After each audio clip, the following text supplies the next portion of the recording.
2013년 한 주간이 오늘부터 시작이 됩니다. 한 주간이란 주님이 우리를 위해서 십자가의 죽음을 앞에 놓고 홀로 하나님 앞에서 진지하게 이 십자가가 정말 하나님의 뜻인지를 물어가며 기도하시고 끝내 골고다 언덕에 십자가를 지시고 온갖 채찍에 맞으시면서 죽으신 그 주간을 말합니다.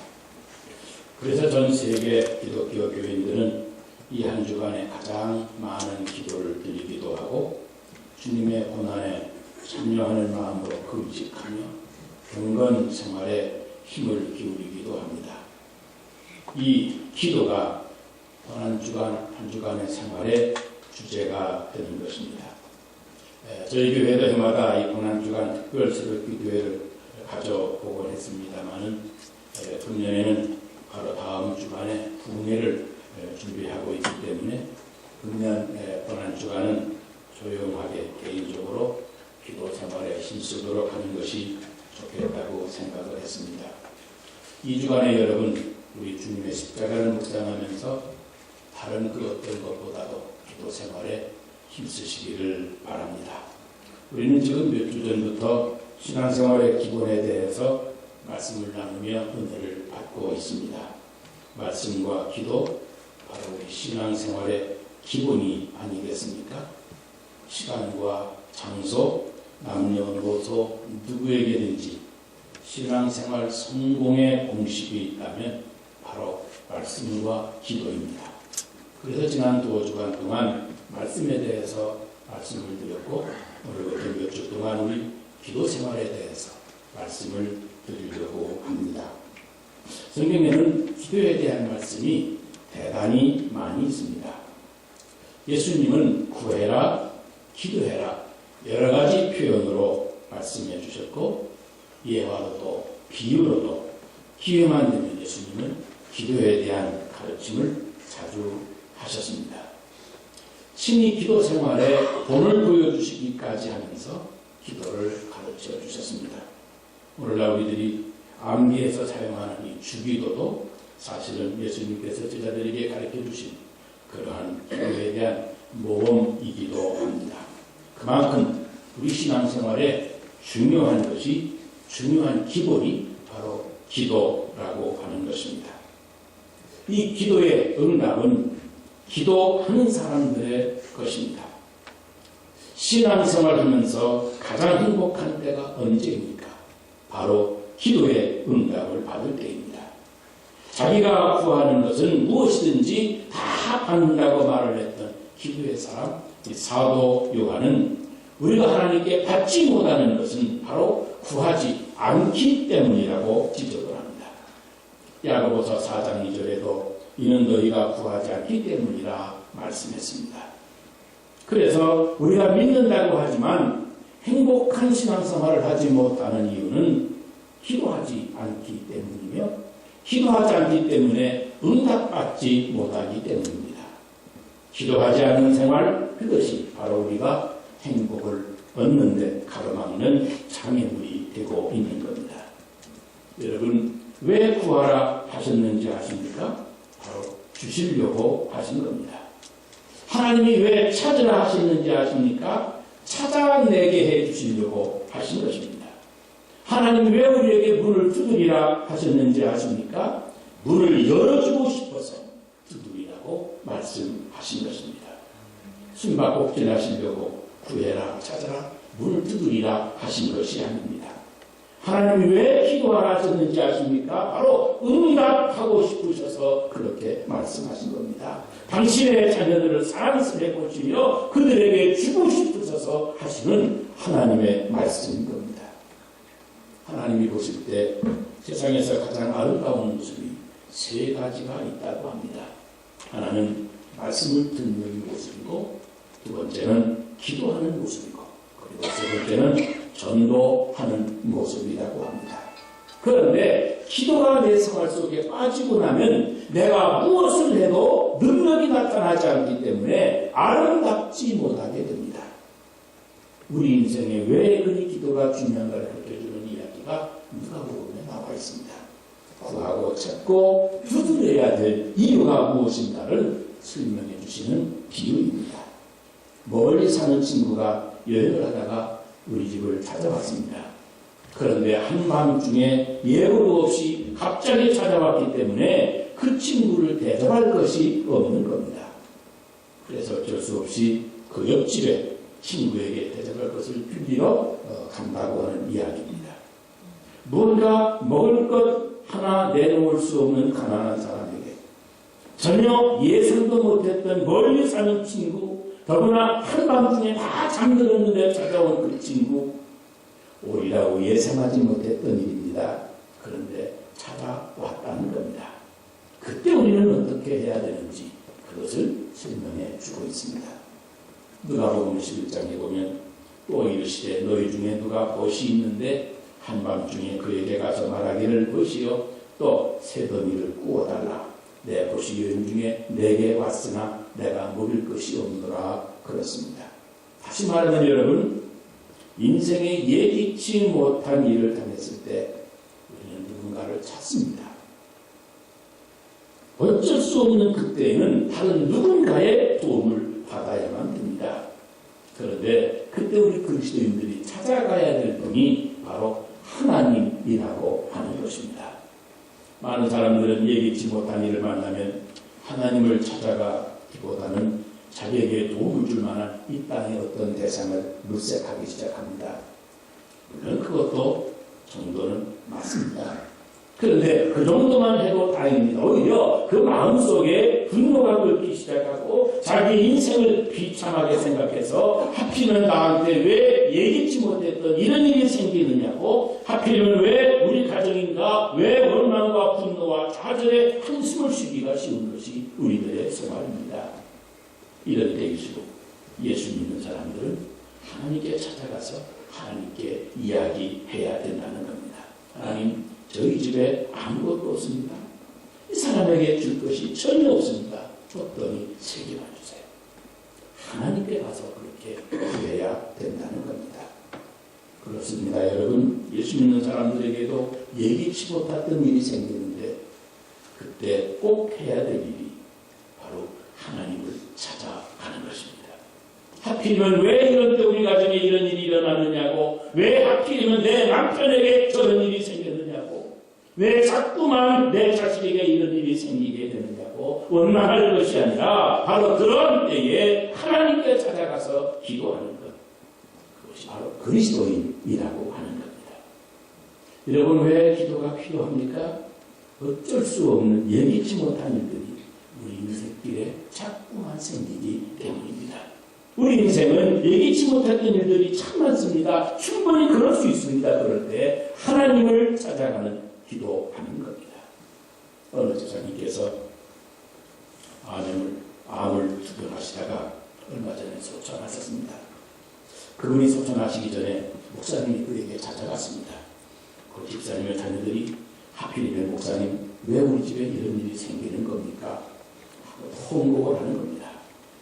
목사님께서 말씀합니다. 집사님 자녀들이 하필이면 왜 우리 가정에 우리 아버지에게 그런 일이 생기느냐고, 그러면서 더 이상 믿음 생활하기 어렵다고 그러는데 집사님이 꼭 한마디 유언을 남겨두셔야 되겠습니다. 자녀들에게, 얘들아, 내가 지금은 암으로 힘들게 고생을 하지만 그러나 하나님을 믿는 일은 정말 값집니다. 그 이야기는 꼭 하셔야 됩니다. 왜냐하면 좋지 않은 일을 만났을 때 하나님을 원망하고 세상을 떠나신다면 그 자녀들도 평생을 그렇게 살 것입니다. 좋을 때는 즐거워하다가 고통스러운 일을 만나면, 예기치 못했던 불행한 일을 만나면 남을 원망하고 세상을 원망하고 모든 환경을 원망하고 마침내 하나님도 원망하다가 그 인생을 망쳐버리고 갈 겁니다. 그렇기 때문에 이 말씀 힘든 말씀이지만 꼭 하셔야 됩니다. 그랬더니 그 고통 중에도 아멘 아멘 하시면서 환하게 웃으시고 그러셨다 합니다. 그 집사님이 세상을 떠나신 후에 그분의 가족 3사람이 목사님을 함께 찾아왔는데 목사님이 그 아들에게 이야기를 했습니다. 고맙다. 이제부터 내가 너 집안의 가장이다. 내가 아버지를 대신하는 사람이니 이제부터는 내가 가정을 잘 꾸려나가야 된다. 특별히 아버지의 뒤를 이어서 믿음 생활 잘하고 교회 잘 섬겨야 된다. 그랬습니다. 그랬더니 옆에 있던 딸이 그러는 겁니다. 목사님, 한때는 하나님을 얼마나 원망했는지 모릅니다. 하나님을 위해서 열심히 살아고 했다고. 우리 아버지가 뒤늦게 신학교까지 가겠다고 했던 아버지신데 그럴 수가 있습니까?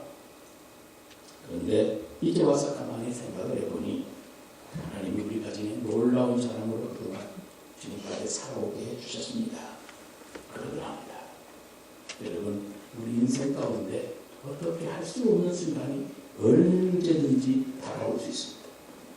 우리가 아무리 조심하고 또 조심해도 우리의 생명을 지킬 수 없을 때도 다가오는 겁니다.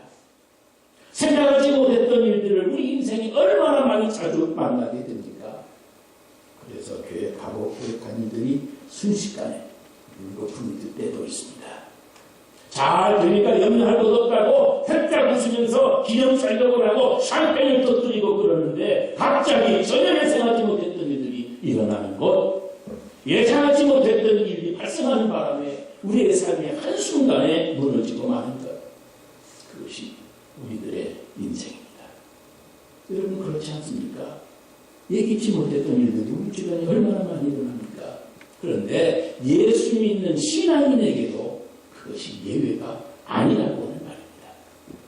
우리 예수 믿는 신앙인들의 삶에도 예측 못하고 상상도 못한 일들이 얼마나 많이 일어나는지 모릅니다. 그렇다면 이런 예기치 못한 일이 일어날 때 우리 믿는 사람들이 어떻게 해야 되느냐? 바로 그때 구하고 찾고 문을 두드리라고 하는 겁니다. 그래서 오늘 본문 말씀 구하라 주실 것이요 찾으라 찾을 것이요 문을 두드리라 열릴 것이라고 말씀하고 있는 겁니다. 그것이 인생을 살아가면서 신앙을 가지고 살아가는 신앙 생활의 기본이 되는 것입니다. 힘들 때, 난감할 때, 예상하지 못했던 일들을 만날 때, 앞이 캄캄하게 안 보일 때, 그때 하나님을 찾아 기도하는 사람이 그 사람이 진정 그리스도인입니다. 그런 그리스도인에게 하나님이 일어나셔서 그의 요구를 들어 응답해 주시는 겁니다. 인생의 사망의 음침한 골짜기를 만날 때, 필요할 때마다 예상하지 못했던 어려움을 만날 때 하나님을 찾아 구하고 찾고 문을 두드리는 여러분 다 되셔서 신앙생활을 해도 응답받는 체험 때문에 행복한 신앙생활, 기쁨이 충만한 신앙생활 되시기를 주의 이름으로 축원합니다. 그런데 예수님의 비유 내용을 자세히 보면 아주 특별한 것 한 가지를 발견합니다. 이 누가복음 21장에 보면 또 이르시되 너희 중에 누가 벗이 있는데 밤중에 그에게 가서 말하기를 벗이요 또 세 덩이를 내게 구워달라. 내 벗이 여일 중에 와서 내가 먹일 것이 없노라 그랬습니다. 그게 중요한 단어가 뭐냐면 먹일 것이 없다라고 하는 겁니다. 그러니까 우리 그리스도인들은 자기가 먹을 것이 없어서 하나님께 찾아가는 것이 아니라 남에게 먹일 것이 없어서 하나님께 가는 사람이라는 겁니다. 우리가 다 좀 더 잘 먹으려고, 좀 더 잘 입으려고 하나님께 구하지 않습니까? 그런데 성경은 나 먹을 것이 아니라 다른 사람 먹여줄 것을 주옵소서 하라는 겁니다. 여러분, 예수 믿는 사람들은 나를 위해서만 하나님을 찾는 것이 아니라 나를 찾아온 그 사람을 위해서 하나님께 나아가 기도하는 사람입니다. 나 먹을 것을 위해서 기도하는 인생이 아니라 다른 사람을 먹이기 위하여 기도하는 인생이 바로 그리스도인이라는 겁니다. 너희가 무엇을 먹을까, 무엇을 마실까, 무엇을 입을까 염려하지 말아라. 이건 다 이방인 너희 구하는 것이라. 무슨 말씀이겠습니까? 다른 사람을 위하여 무엇을 먹일까, 무엇을 입힐까 염려해야지. 언제까지 너 자신만을 위해서 하나님을 찾아오겠느냐 하시는 말씀입니다. 우리 신앙인들은 적어도 자기 먹을 것, 자기 입을 것을 위하여 염려하는 것이 아니라 남을 위하여, 남의 입힐 것을 위하여 염려하고 기도해야만 됩니다. 내가 먹을 것이 없습니다. 나 먹을 것을 주세요. 기도하는 수준을 벗어나야 된다는 말입니다. 비록 나 먹을 건 모자라도 그래도 우리 그리스도인들은 다른 사람 먹을 것, 다른 사람을 입힐 것을 위해서 정말 멋진 인생은 나만을 위해서 내가 잘 먹기 위해서 기도하는 인생이 아니라 다른 사람 잘 먹으려고 기도하고 다른 사람을 위해서 하나님을 찾고 숨기고 땀 흘릴 줄 아는 그런 인생입니다. 저는 우리 교회가 이런 사람들이 좀 많아졌으면 좋겠습니다. 물론 우리 가정을 위해서 기도해야 되고 여러분 자신을 위해서 기도하셔야 되지만 다른 사람을 먹이기 위해서 다른 사람을 위해서 하나님께 기도하는 사람이 좀 많았으면 좋겠어요. 기도를 해도 내 가정, 내 자신, 내 사업, 내 자녀들만을 위하여 기도하지 아니하고 다른 사람, 다른 가정, 다른 사업을 위해서 기도하는 사람이 되었으면 좋겠습니다. 장가를 못 간 나이가 들어가는 노총각 하나가 있었는데 나이가 점점 많이 들어가니까 조급한 마음으로 하나님께 정말 간절히 기도했답니다. 하나님, 제가 두 가지만 하나님께 구하겠습니다. 하나는 돈이고 다른 하나는 여자입니다. 바라기는 이 두 가지를 저에게 동시에 주시면 좋겠습니다. 믿습니다 하고 간절히 기도를 했습니다. 그러자 나이가 많은 노총각의 아주 다급한 기도이라서 그런지 기도의 응답이 곧바로 왔습니다. 그런데 어떻게 응답이 왔는지 아십니까? 이 기도가 끝나기가 무섭게 노총각 앞에 돈 여자가 서 있더랍니다. 돈 여자. 머리를 풀어헤친 돈 여자가 앞에 서 있더랍니다. 여러분, 우리 예수 믿는 그리스도인들이 그래서는 안 됩니다. 사랑이라고 다 사랑이 아닙니다. 나를 위한 이기적인 사랑은 욕심에 하지 않습니다. 상대방을 위한 참 사랑이 있습니다. 생각해보세요. 우리 인생을 자기를 채우는 일에만 다 써버린다고 하면 어떻게 그런 인생을 고귀한 인생이라고 할 수가 있겠습니까? 자신만 더 풍성하게 먹는 일을 위해서 자기 자신의 열정과 자기 자신의 에너지를 다 쏟는 사람을 누가 존경하겠습니까? 오히려 다른 사람을 먹이기 위해서 몸부림치는 인생입니다. 진짜 그리스도인의 향기 아니겠습니까? 지난번에 스티킴이라고 하는 미국의 유명한 벤처 기업가 이야기가 책으로 나왔습니다. 꿈, 희망, 미래라고 하는 제목입니다. 이 자이렌이라고 하는 회사인데 1993년도에 창업을 해서 99년도에 정리가 된 회사입니다. 나중에 회사를 정리하고 보니까 돈이 무려 2조 5천억이 넘겼던 큰 회사입니다. 그런데 그분이 한국에 재단 하나를 설립을 했는데 장학사업과 그리고 복지사업을 하는 그 재단 이름이 꿈, 희망, 미래라고 하는 재단입니다. 그런데 시작한 그 해부터 1년에 무려 20억을 매년 투자를 합니다. 한 사람이 1년에 20억을 이 장학사업과 복지사업에 쓴다고 하는 건 이건 쉬운 일이 아닙니다. 그런데 그 사람이 그렇게 변화가 된 계기가 바로 이것입니다. 자신의 부와 명예를 다 누리게 되던 어느 날 갑자기 자기 자신에게 이런 질문이 생기더랍니다. 내가 과연 이제 행복한가? 내가 과연 이제 행복한가? 2조 5천억에 되는 많은 돈으로 성급한 성공하는 기업가가 되었다고 세상 사람들에게서는 명성이 높은데 그런데 정말 내가 마음속에 행복한가? 자꾸 내 자신에게 이런 질문이 생기더랍니다. 그렇다면 내가 이 땅에서 번 돈을 내 조국을 위해서 써봐야 되지. 그런데 그렇게 결정을 하게 된 말 한마디가 그에게 있었답니다. 바로 사람의 두 팔은 내어 뻗기 위해 있는 것이 아니라 누군가를 감싸안기 위하여 필요한 것이다 라고 하는 말이랍니다. 이 팔은 정말 멋지게 뻗어가기 위하여 펼치는 팔이 아니라 감싸 안아주기 위해서 이 팔이 필요한 것이라고 누군가가 했던 그 말이 그때 바로 기억이 나더랍니다. 그래서 그 엄청난 부와 명예를 누군가를 감싸 안아주려고 꿈과 희망과 미래라고 하는 재단을 세웠고 그때부터 그 귀한 일을 시작하게 되었습니다. 여러분은 그저 자기 좀 더 잘 먹겠다고 좀 더 잘 믿고 살겠다고 좀 더 잘 살아보겠다고 그것 때문에 하나님께 빌고 비는 그런 인생이 아니라 다른 사람 한번 잘 먹여보려고 남 잘 되는 것 한번 보려고 남의 자식 잘 되게 해달라고 하나님께 기도하고 구하는 그런 인생이 되어진다면 얼마나 무엇이 신앙생활이겠습니까? 우리 한국교회 나오신 여러분, 이 자리에 나와 기도하는 모든 여러분들, 여러분이 그런 인생이 되시기를 주 이름으로 축원합니다. 그런데 여기 주님의 얼굴을 보면 여기 있지 않은 일을 만나는 것이 우리 인생인데, 그런 때일지라도 예수 믿는 사람은 자기만을 위해서 기도하지 않고 다른 사람을 위해서 기도해야 되는 것이라고 말씀하시면서 한 가지 대단히 중요한 사실을 우리에게 하이라이트 해주고 있습니다. 바로 간청하는 기도이기 때문에 구하주시는 대로 주신다고 하는 사실입니다. 간청하는 기도. 너에게 말하노니 벗됨을 인하여서는 일어나 주지 아니할지라도 그 간청함을 인하여 그 요구대로 일어나 주리라 그랬습니다. 말하자면 남을 위해서 기도할 때 그때 간절하게 기도하라는 말씀.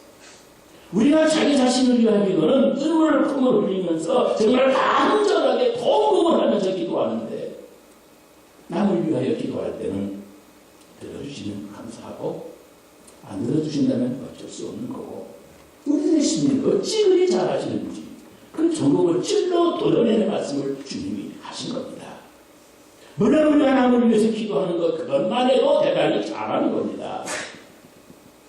평생 남을 위한 기도 한 번도 못하는 사람이 얼마나 많습니까? 그러나 남을 위한 기도라고 해서 진정성이 없이 구하면 안 된다는 겁니다. 여러분, 우리가 남을 위해 기도할 때 좀 더 간절하게 기도해야 됩니다. 하나님, 정말 저 가정이 잘 되어야 됩니다. 저 가정이 잘 되어야 됩니다. 저 가정의 문제가 속히 해결되어져야 됩니다. 저 가정의 자녀가 잘 자라줘야 됩니다. 그 기도를 해야만 된다는 거예요. 오늘부터 우리 주님의 십자가 고난을 묵상하며 기도하는 고난주간을 맞이합니다. 우리 십자가에 못 박는 사람들을 위해서 주님이 기도하셨습니다. 못 박히더라도 아프지 않게 해주세요. 빨리 낫게 해주세요. 죽지는 않게 해주세요. 그렇게 기도하지 않았습니다. 저의 죄를 용서하여 주옵소서. 그 고통의 순간에도 내가 오늘 나와 함께 낙원에 있으리라 그의 밝은 미래를 약속해 주셨습니다. 그를 사랑하셔서 그를 위해서 그 순간에도 기도해 주셨습니다. 이 고난주간 우리는 어떻게 맞이해야 되겠습니까? 그리고 예수님처럼 남을 위해서 정말 진정성을 가지고 기도할 줄 알아야 됩니다. 우리 학교 연례 때마다 기도 제목을 놓고 합심해서 통성으로 기도하는 합심 기도 순서를 가집니다. 중보의 기도. 다른 사람을 위한 기도를 드리는 것 아니겠습니까? 신앙생활의 기본, 이 기도 생활, 특별히 남을 위해 기도하는 것을 우리는 은혜의 때마다 하고 있습니다. 그런데 여러분, 나 자신을 위한 기도, 내 애틋한 자신을 위한 기도를 드릴 때처럼 그렇게 간절히 기도해야, 그렇게 간청해야 우리 주님께서 그 기도 들으시고 일어나셔서 우리 기도를 응답해 주시는데, 여러분 어떻습니까? 기도의 본질은 바로 그 진정성에 있고 우리 기도의 응답은 그 간절함에 있습니다. 그런 예배 때 합심해서 남을 위해서 기도하는 중부의 기도 시간, 정말 얼마나 진정성을 가지고 얼마나 간절한 마음으로 기도를 드리십니까? 사실 내 가정, 내 문제, 나를 위해서는 눈물을 흘리면서 일천번제라도 드릴 수 있지만 남의 문제를 위해서 그렇게 간절히 기도하기란 쉽지 않다는 말입니다. 그래서 주님이 남을 위해서 기도하는 것 정말 간절하게 기도해라. 그러면 그 간절함을 위해서 그 요구대로 응답해 주리라 말씀하시는 겁니다. 남 잘 되는 거 아파하면 안 됩니다. 남 잘 되는 것, 그것이 우리의 기도 응답일 때 그것이 그리스도인의 기쁨이요 우리 기도의 능력 아니겠습니까? 우리도 어렵지만 더 열심히 기도하셔야 됩니다. 무엇을 위해서? 남을 위해서. 하나님께서 진정으로 원하는 기도, 남을 먹이기 위하여 간절히 기도하면 그 기도에 응답해 주시겠다고 말씀하셨습니다. 우리 교회는 내 기도로 내가 잘 되고 내 기도로 내가 잘 되는 그런 교회가 되었으면 좋겠습니다. 나 하나만 생각하고 나 하나만 위해서 구하면 여러분 돈과 여자를 구하던 그 노총각과 다를 바가 없습니다. 그러나 다른 사람을 위해서 기도하고 다른 사람을 생각하면서 간절히 기도하면 주님이 일어나셔서 그 간절함 때문에라도 들어 응답해 주시는 겁니다. 우리 성도들이 남을 위해서 간절하게 기도함으로 여러분들의 기도의 대상자가 복받게 되기를 원합니다. 우리에게 그런 성도들이 넘쳐나서 우리 교회를 통해서 우리 주변의 모든 사람들이 잘 되는 그런 은혜를 받는 교회가 되시길 주의 이름으로 축원합니다. 기도하겠습니다. 하나님 아버지 감사합니다. 자기를 위하여 기도하는 인생이 되기보다